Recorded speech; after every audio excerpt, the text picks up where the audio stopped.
Tetapi insan adalah makom daripada ihsan, sebagaimana wujud diri kembali kepada Tuhan juga yang mewujudkan sebuah diri.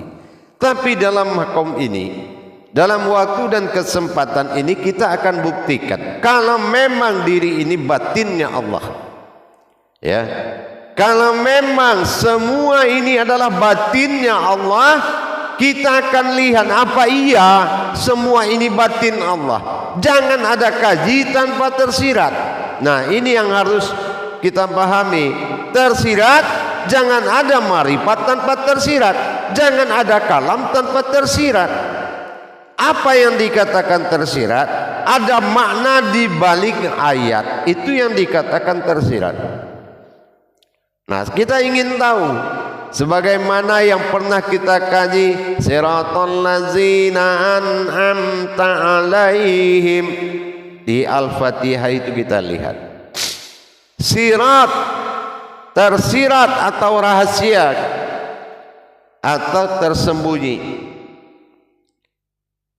Lazi, ya ayyuhallazi, setiap lazi artikan orang-orang atau manusia atau umat.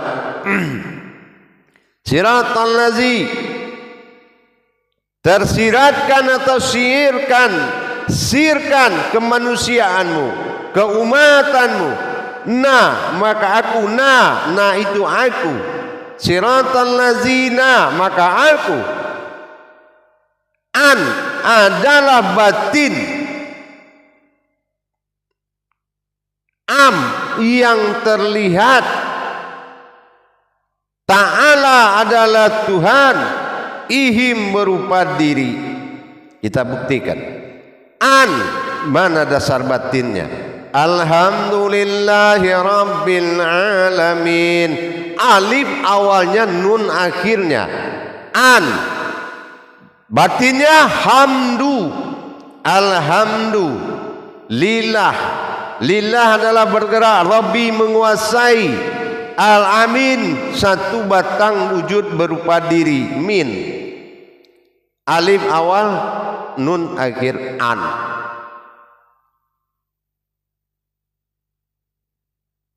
Bagaimana dengan am?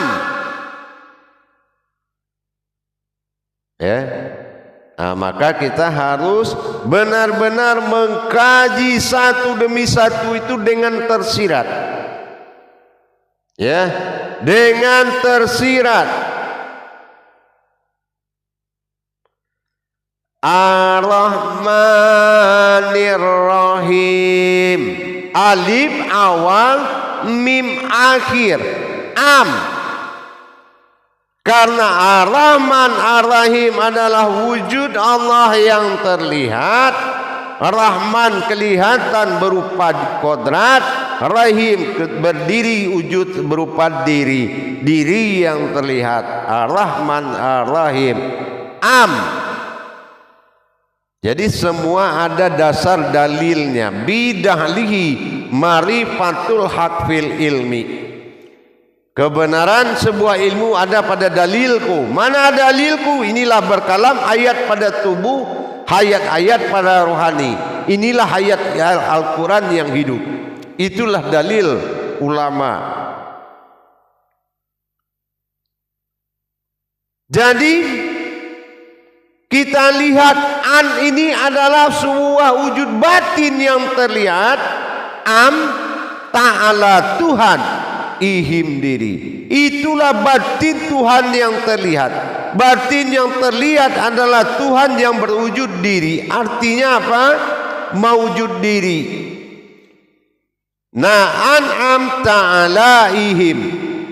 Nah, aku an adalah batin. Am terlihat, ta'ala Tuhan, ihim wujud diri. Ihim itu rahim. Jelas. Makanya disimpulkan an semua demi an, apapun kalam an, itu adalah wujud kodrat daripada diri. Al-Quran, Al-Quran, Qara'an, Al-Qur'ain. Qara'an mengkaji diri, Quran mentadabbur diri. berasal dari diri. Al-Qur'an itu yang berasal dari diri. 3 penterjemahan hijahiyah di dalam Al-Qur'an. Allahu alam. Allah adalah berwujud alam. Al-am artinya alam Allah, am yang terlihat seperti kita kaji tadi. Itulah wujud kita. Maka yang di dalam wujud am ini an. Nah kita lihat lagi an-nas ya. An-nas, an adalah hakikat batin Allah, nas berkodrat manusia atau nur. Itu yang dikatakan Nur Muhammad. Itu yang dikatakan ilahi nas. Ilah Tuhan, nas manusia. Manusia yang berasal dari Tuhan. Tuhan berwujud manusia. Artinya berwujud ilahi nas. Kajilah apapun kamu kaji tentang Tuhan, pasti ujungnya ketemunya akhirnya adalah umat. Apapun dikaji tentang umat berakhir kepada Tuhan. Bukan umat itu Tuhan, bukan Tuhan itu umat, tetapi tajalinya akan pergi kedua arah dalam satu wujud. Untuk itu para hadirin dan jamaah sekalian, dengan kita pendekatan yang paling dekat adalah merasa wujud diri kita ini batin Allah yang terlihat. An'amta alaihim, itu yang sebenarnya. Kalau tidak, silakan cari kodrat mana yang satu biji zarah di alam ini asal muasal yang ada pada tubuh. Tidak ada sama sekali. Tapi semua sudah asma-asma Allah yang berjejer di dalam diri kita ini. Maka jangan kamu rampas itu. Belajarlah untuk mengakui tahap awal. Kalau kamu adalah sebuah maujud yang harus kamu jaga gerak dan gerik dalam perbuatan kamu sehari-hari.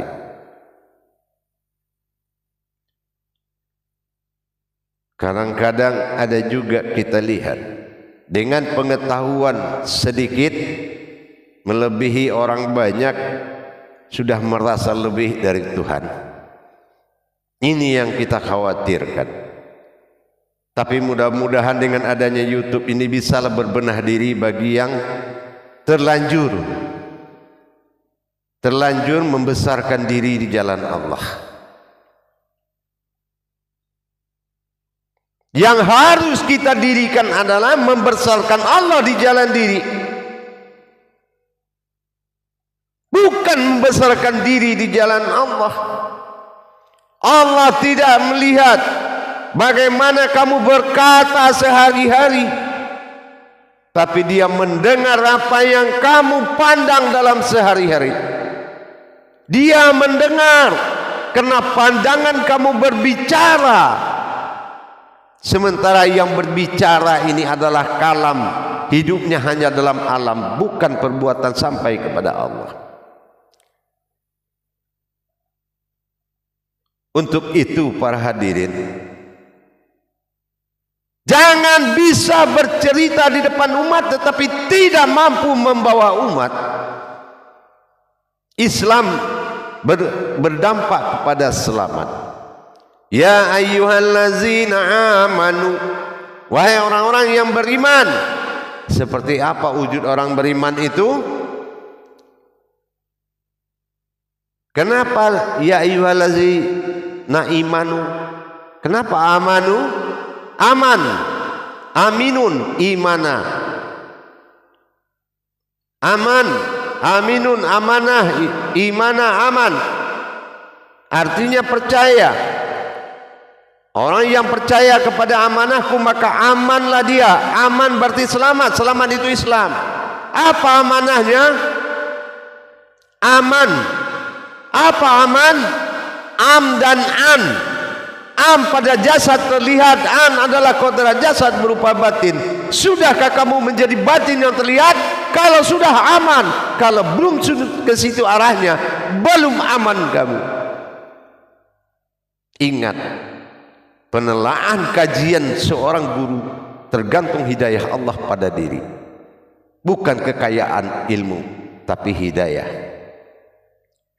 Maka jadi berusahalah kita bagaimana menjadi orang yang beriman, yang benar-benar aman di sisi Allah. Tentunya am'an, am'an, wujud am. Bagaimana am'an? Siratal ladzina an'amta alaihim. Jadikan diri aman. Caranya siratal ladzina. Jangan kamu memakai dan menyalahkan kodrat Tuhan kepada kodrat manusia.